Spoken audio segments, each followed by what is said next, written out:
Welcome everybody to the next episode of KapVista Klips. Today we have the team from Talentee.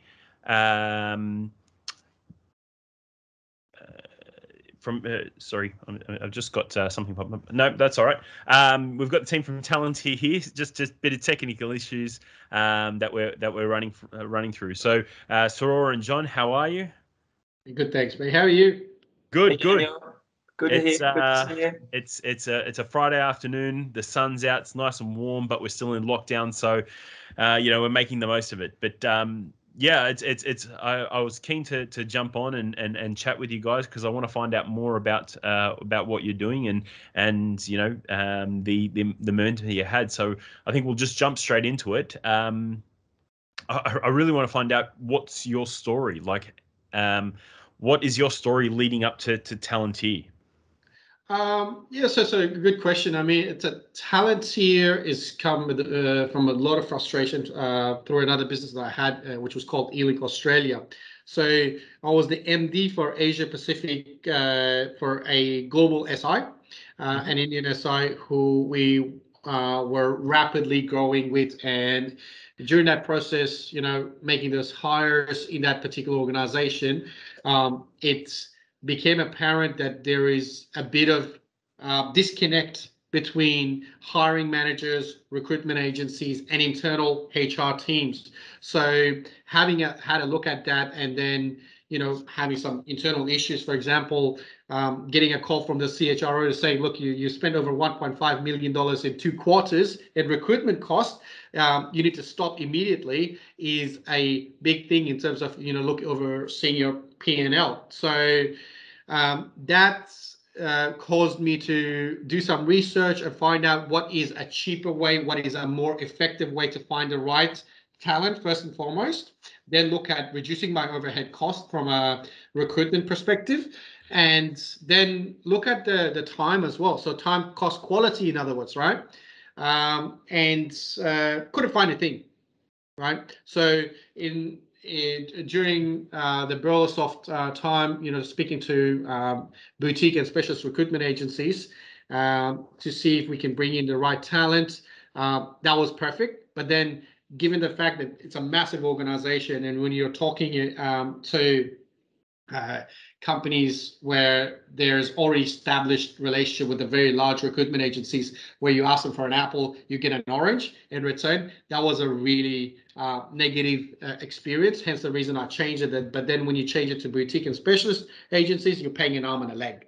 So the time and the quality goes through the roof in terms of in a positive way. So I decided to look at other options, and there was no other options, and resigned as the MD for Asia Pac, and built Talentee, brought in lots of boutique specialist recruiters, lots of TA personnel from organizations that I had worked with, and hiring managers, listen to what they say. So at the time it was, we want to use AI, we want to use social media, but we don't want to be replaced. We don't want our recruiters, internal recruiters, in other words, or we don't want to replace the recruitment agencies. So how do we get the best result? And basically gone and built this business called eLink Australia, and that went from strength to strength until COVID happened. And then during COVID, I had a couple of offers that came to the business. I eventually sold the product as opposed to the business.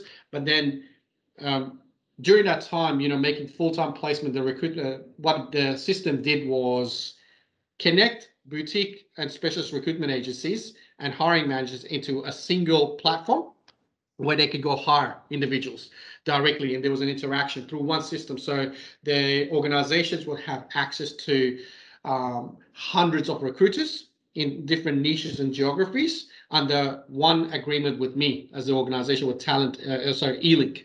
And that went really well for full-time hires. And then it got to the point where companies would ask, like, could you get us some contractors?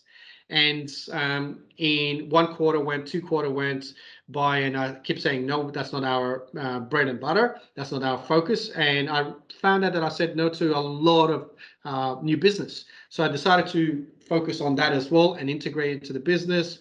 But then when COVID hit, we just went way back.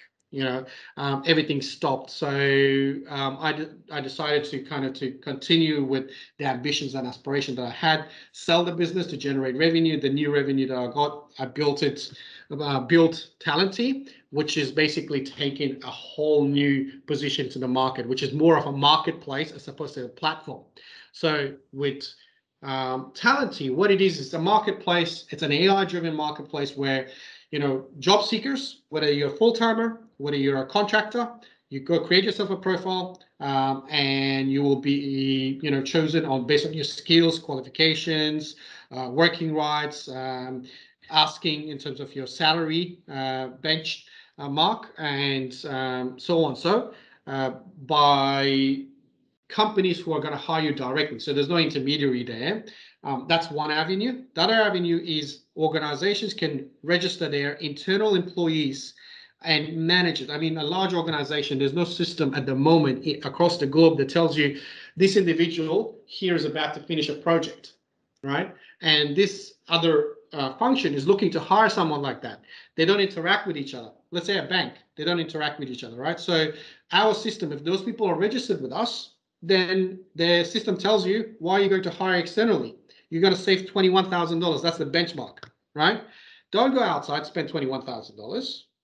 Here you go, hire from within your organization, engage with this manager who is about to let go this individual within your organization. So that's option number 2. Option number 3 is more so around the hiring through a bench of staff. So we got tier 1, 2, 3 MSPs, consulting companies, SIs, advisory boards who register their unutilized bench of staff, contractors, for to be shared with other organizations. It could be for a day, a week. It could be for a period of 9 months to be contracted out. So what it does for them is it reduces their overhead costs in terms of paying that particular person's salary, because then our clients pays that particular person's salary, whether it's even for a day, still generating revenue. What we're doing is we're actually turning the TA function from a cost center to a profit center, right? Traditionally, it's always been a headache to the finance department because the TA always reports to the finance department, and the finance departments always have to approve their costs. But this time around, it's kind of like, okay, we're getting revenue coming into the business, the salary plus a couple of percentages, right? So we got that, and then last but not least, you got this recruiters. So if you haven't found it internally, if you haven't found it from the marketplace, if you haven't found it from the bench, then you go to the recruitment agencies who can do the search, who are specialists, and everyone in the system is vetted, the individuals in the marketplace, as well as the recruiters and those people on the bench. So you're getting a very, very high caliber of candidates coming through to you. So we focus at the front of HRIS systems, at the very start. What happens to before you get the talent and you do your performance management, onboarding, and stuff like that. Hope that was a long-winded answer, a good answer for you. Yeah. So, I mean, you've been in the space for quite a while. You've had a successful exit, and now you're looking to build it bigger and better, and grow it. You've touched on why you've started the company, but tell us who's part of the team. Tell us the people behind it that make this something special. So aside from myself, we've got about 15, 16 years experience in the professional services, marketing, and IT space. Mm-hmm. I've got Malcolm Bentley, who's our COO. Malcolm comes with over 30 years of experience in TA space. So he's been the global head of TA for the likes of Microsoft, the likes of Oracle, Qatar Airways. His last role before he joined us was SDL, who in fact were our customers. So that's how we got to know each other. He loved the product and he said, I want to join this company. So he came in as an advisor and then moved now as a CEO. Okay, perfect. And we also got Ranjit, who's built applications and platforms for Citibank, Morgan Stanley. He's been the lead developer / software engineer. We got Jason, who's basically managed a portfolio of accounts for Dell EMC valued up to 350 million in terms of revenue. So that's a huge. So bringing very strategic hires into the business has been the key for any business that I have ever been involved with. Yep. So that's the main circle, I would say, at the moment. And you got others, obviously. Yeah, that's a very high caliber of people you have around you. That's very interesting. Okay, perfect. So, I mean, we know who the team is. We know your success. You've got a very good, you and your team have got a very good resume in terms of the companies you're working with. Tell us more about, if I was put myself in a client's shoes, what tell me about the system. Walk me through it. You've touched on the different verticals, but for me, what's the applications? Why would I sort of sign up to Talentee? Okay, so that goes actually back to the current problem, right? Yeah. What is the current problem? The current problem that organizations, our target market is large and hyper growth or mid-sized organizations. We're not really tailored for the smaller organizations, right? Yeah. Those larger organizations have multiple vendors that's supporting them, right? Or they got an RPO who's got multiple vendors supporting the RPO. Say, for example, a bank, a very large bank, would have a very large RPO supporting them. And that RPO will have so many different recruitment agencies supporting them. So, for example, let's say the job goes out to the RPO, account director. The account director passes on to the account manager. The manager passes on to resource manager, the resourcer, and so on. So it goes through the chain. The Chinese whispers take shape, right? So you're asking for a sales manager. By the time it goes to the resourcer, there's so many words of different communication in terms of language and so on. So it has been used that the JD has lost completely. It doesn't mean what it was originally supposed to mean. Right, so organizations have a huge struggle in finding the right candidate. So I'll point out how the system works in a second. But then the next point is the go-to market in terms of time to fill ratio. The time to fill ratio with us could happen in a matter of days as opposed to months. Right, yeah. The average time frame in Australia is 45 days for really high-performing TA functions with the kind of customers that we're going after. Yep. If we're telling you to go to an organization, say, look, we can do this for you in a matter of days or weeks, that's instantly, that's saving time and cost, right? Then the other part to that is the quantity of hires. So as I mentioned, you can hire internally, marketplace, bench, and then go to the recruiters, right? That is a huge array of mediums that you can hire. So it just scales up, right? Instantly. And then in terms of quality. So the quality is very, very important nowadays. There's a shortage of talent in Australia, right? All these large organizations, TA leaders, I have a challenge for them. I always challenge them. They always say, look, there's not enough talent in Australia, right? A lot of them say that. So what are you doing with it? That's a question to ask. What have you done to overcome that challenge for your organization? Well, we can't because we used to be able to hire them from overseas. Okay, future of work. What is the future of work? Agile workforce. Get them to work for you overseas, but we have certain obligations and certain, we don't have our business operating in those countries and so on. So, okay, great. I've got a solution. We do. Contract through us or subcontract through us, right? So then that becomes like, okay, the shortage of skills and talent, for our customers, the future ones as well, the current customers, it becomes obsolete, right?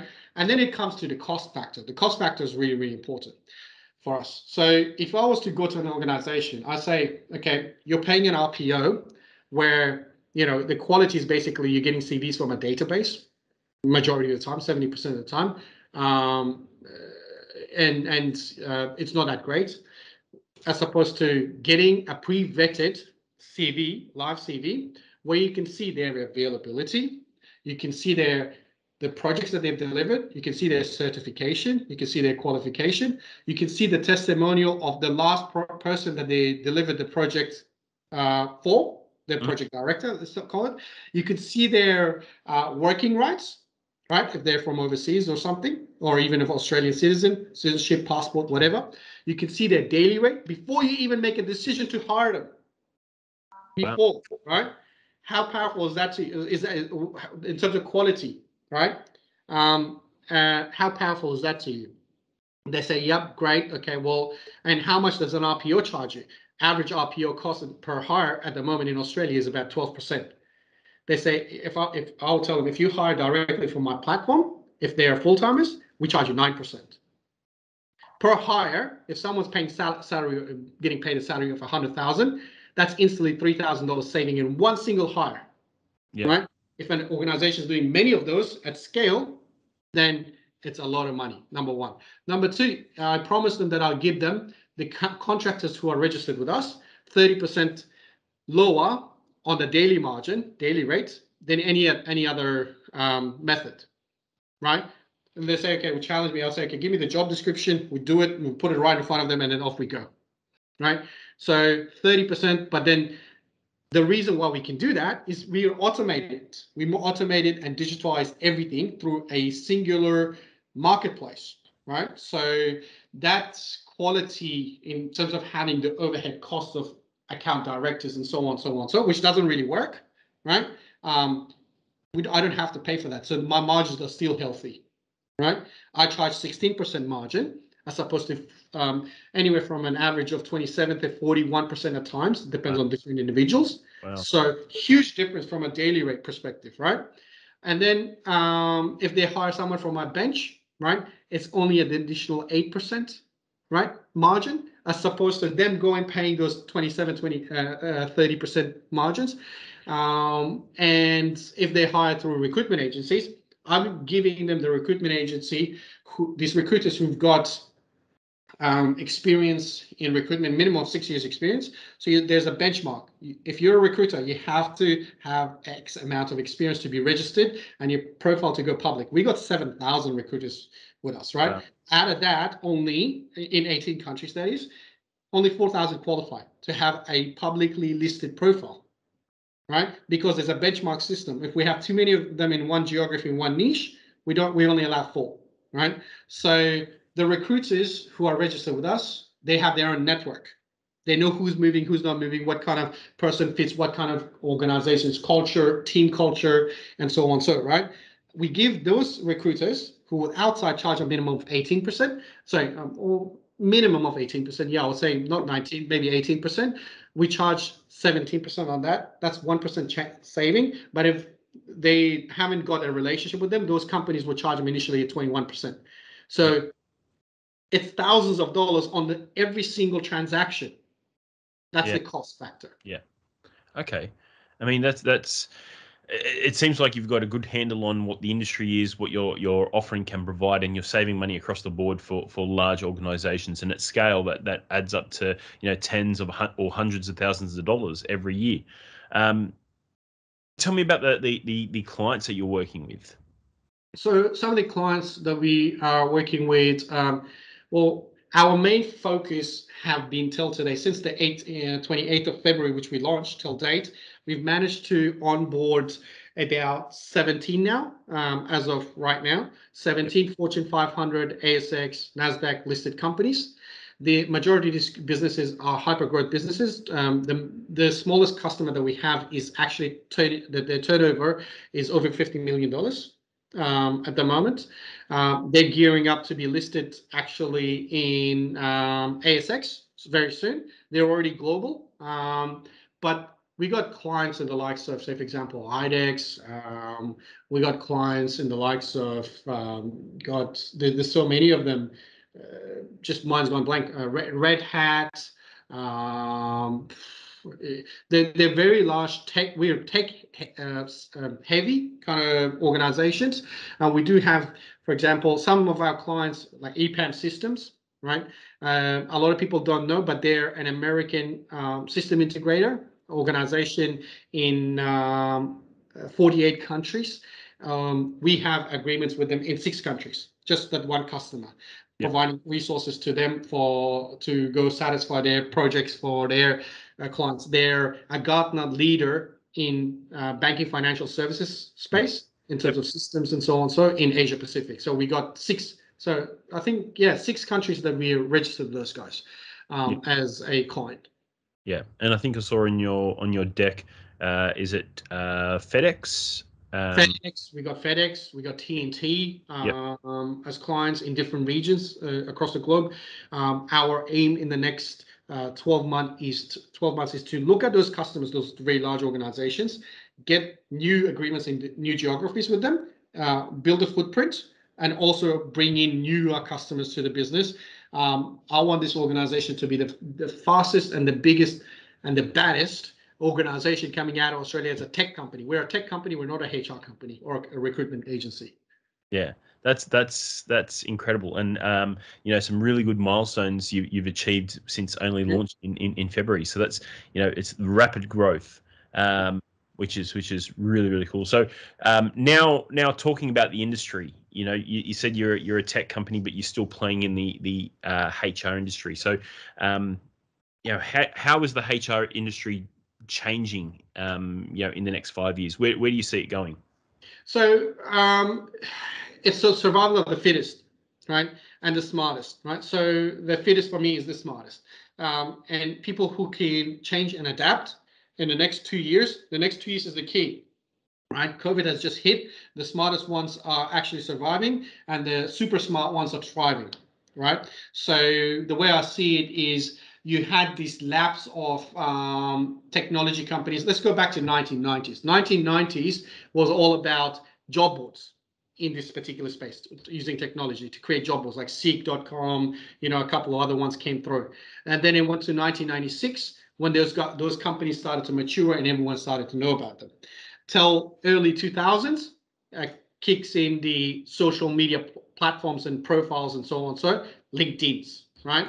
And 2006, LinkedIn went berserk, right? So they took off very effectively. From 2006 to 2013, there was these mini networks, platforms, let's call it, right? So, for example, you got in Australia, we got Expert 360, a household name in this particular space, and then you got in US, for example, you got Upworks, you got Fiverr out of Tel Aviv, Israel. And there's various other smaller players who are making huge strides towards a good success. But all of those organizations, the way I see it and how I differentiate us from them is they're siloed. The difference between us and them, we're looking everything horizontally. Those organizations are looking everything vertically. So, for example, Upworks, majority of the work that they get is digital graphic designers, website developers, and so on. So for smaller businesses, right? And then the other organizations who are focusing on, for example, Expert 360, you get Bain & Co. Consultants or their own consultants. There is no, product or service that they can provide to connect you with recruitment agencies. There's no other organizations outside of Bain & Co. at the moment. They might have a plan to extend that, but with us, we're a open market. We're a marketplace. We're not a platform. They're a platform. We're a marketplace. The way I see it, we're a Westfield. They're a shop. Yep. Within Westfield. Yeah. That's incredible. And now, I think we'll touch on the important bit. Tell us about the raise. How much are you raising? What's it being used for? And what's the momentum? So the momentum has been amazing so far. So amazing interest has come through. But just in terms of the raise itself, we're looking to raise 3.5 USD, 3.5 mil that is USD, and the raise is predominantly going to be used for hiring account directors, marketing personnel, getting the brand out there. I've invested enough into the business and the product is ready. We don't need too much more product development. There are new features that's coming and it's going to excite the hell out of these clients that we have, right? From a performance management and onboarding perspective. Then you've got, the marketing piece, which we will market to the masses to get a bigger volume, take it from hundreds of thousands into those millions, the 7 figures, from a user perspective of job seekers across the 18, let's call it economies or countries that we're in. Then the rest was just basically business operations to kind of gear us up for our Series A round. With Series A is basically building our footprint even stronger. Even though we've got customers in US, a lot of them. I would say probably 60% of our customers is coming out of the US, and they are customers in US as well. It's to kind of build that footprint in US, because US is the largest market for us. And then we're also looking at Asia Pacific. What's happening in Asia Pacific? Deloitte released a document in 2020 or 2019, one of those years. Don't quote me on that one. They said that currently in Asia Pac, there's 80 million contractors. Yeah. Right? 2025, that's going to be 520 million contractors. So that tells you the growth that this particular space is having. Yeah. And I want to be the organization to go and take as many of that market share in terms of those contractors registered with us to be contracted through us within these organizations. And I'm not greedy. I only want 10% market share. So I think that gives you an idea in terms of where we're going and what I want to achieve. Yeah. So 3.5 million gets you building up the team, accelerating the growth, focusing on the US market. Tell me about the momentum in terms of, don't mention any names, but are there investors you're speaking to? What's the caliber of those investors? Are they big firms? What does it look like? Yep. So good question. In terms of interest parties, there has been one of the top consulting companies who wants us to join their what's the word I'm looking for? Their ventures program, and they're already putting us into their accelerator program. Just the discussions happening at the moment. In terms of so this is one of the big four accounting firms. Yeah. Yep. Okay. And the other point to that is that we've got some interest that we've gathered from the US by one of the capital raising personnel for an ex-president of the United States. Yep. So he's shown a great deal of interest in terms of taking the whole 3.5 million. And there's been a couple of other organizations and individuals that has shown interest, but we're just waiting for this lockdown to go away so we can meet face to face. And a lot of these things is basically they've made it very clear that we are making investment based on the success that you had, as well as the company. It's not just the company that we love; it's the actual you as an individual. It's great to hear that, but at the same time, I wanted kind of to for them to see that the company is so powerful that where I want to take it, if I was to say it right now, it might not sound that realistic, but it's going to be a great organization in the next 5 years. Yeah. It's John Scott, who sits on the board or the advisory board with Suror. Daniel, a few things that I would add there. Suror, you might want to talk a little bit about some of the major strategic partnerships that you are in negotiation with as well. Plus the fact that at the moment the organisation is running hard on its current resources. So it's not like where we're at is a good idea. We're way beyond the good idea. We're actually up and running hard with some quality staff. So do you want to add to that, Suror? Yeah, absolutely. So first on the partner side, so there has been multiple organizations who have partnered, some of them which I can share, some of them which I can't share. One of them is to share technology, the AI technology that we've built, which is proprietary to us, and its patent are pending in various different countries. Mm-hmm. That particular technology, say, organization is a Fortune 20 they want to sign an exclusive agreement with us globally, but I always tell everyone we are an open market. We never want to sign anything exclusively, and so the conversation is still continuing with great interest. That's one. The other one is we're working with various partners in the diversity and inclusion space, whether that is helping the Indigenous community, whether that's helping, for example, women in tech, women in leadership. The other one is veterans, so the veteran space. And last but not least, there's another organization in the students space. So the upcoming students coming into the market who are going to be ready for jobs. So those are the other spaces that we've got some active partnerships and some that are coming through in the next couple of months. In terms of business itself, it's already generating revenue. It's generating revenue to the point where previous year, so last financial year, in 3 months, you've got 75K revenue, but then that revenue is just skyrocketing now in terms of what the pipeline looks like, the kind of customers that we're bringing in. Some of the accounts that we're bringing in are 7 figures revenue for us annually.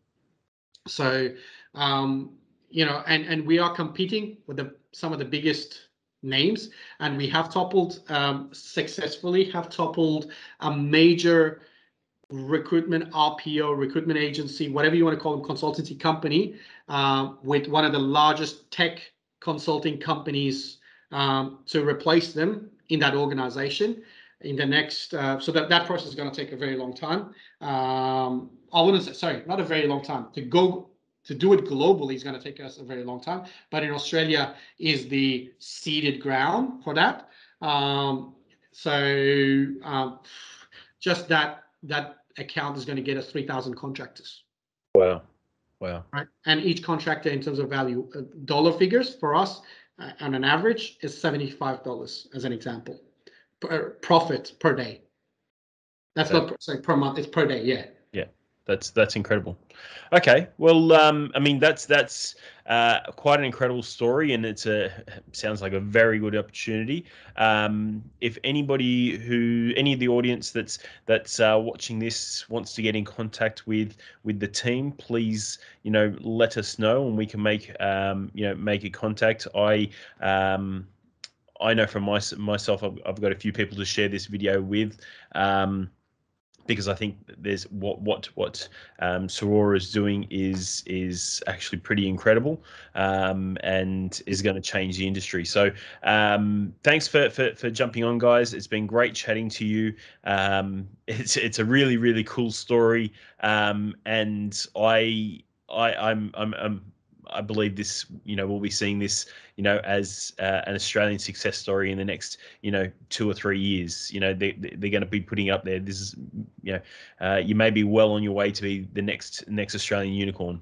Yep, absolutely. That's the aim, mate. So I will be the unicorn of unicorns. That's the aim. All right, mate. I like the attitude, and a lot of people, I think, watching this will want to get on for the ride. So thank you very much for your time. It's been great chatting. Thank you. Thanks, Daniel. And looking forward to seeing what's next. And thank you for your support, Daniel. Much appreciated. Thanks, John. No Thanks, problem. Guys. See you. Bye.